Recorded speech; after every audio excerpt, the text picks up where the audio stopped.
انا عندي عتاب بس على الحكم محمد معروف.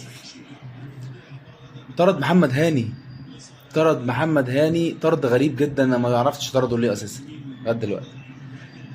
بس هو كده يعني بالطرد ده حرمنا من متعه، حرمنا من كميه متعه واثاره احنا هنفتقدها الماتش الجاي. والله هنفتقد كميه متعه اللي احنا بنستمتعها كل ماتش من محمد هاني دي.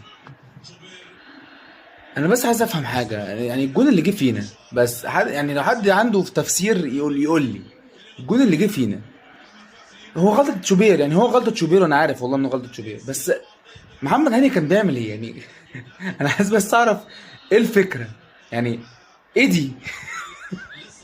يعني هو بيزحلق الكورة يعني ليه؟ هو عايز يجيب جون في نفسه وكان عارف ربنا ما وفقوش، فشوبير كمل عليها وخلى الجون يجي. انا مش عارف والله. او صفر الحكم زي الفل.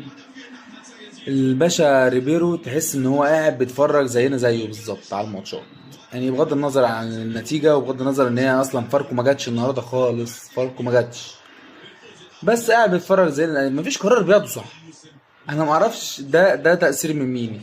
يعني مهمة اي مدير فني في كرة القدم القرارات، الخطة، الدنيا، ما اعرفش فين قرارات ريبيرو بصراحة يعني اي مدير فني المفروض يشوف ايه الغلط في الملعب او ايه اللي بيلعب، مين اللي بيلعب وحش وبيخرجه بينزل بديل.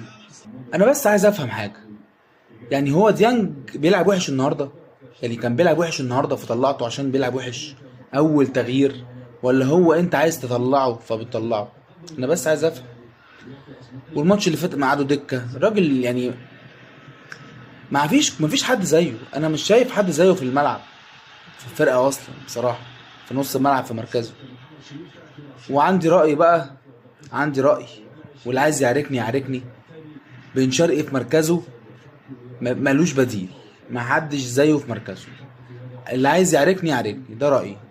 هتقول لي بقى تريزيجيه، مع احترامي ليه طبعا، ولا تقول لي حد، عشان خاطر بن شرقي ما شاء الله عليه لما بيكون فايق في الحتة دي ما فيش حد بيقف قدامه.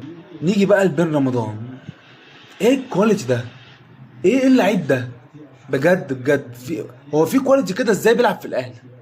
ازاي متساب من فرق اوروبا وفرق بره؟ والله العظيم بجد متساب ازاي وبيلعب في الاهلي؟ يعني في فرق كتير في اوروبا والله ما عندها الكواليتي ده بجد. وبرده رايي جراديشار ما يقعدش لشريف، مع احترامي برده لشريف، جاب جون حلو النهارده 10 على 10، بس جراديشار احسن منه من وجهة نظري المتواضعه.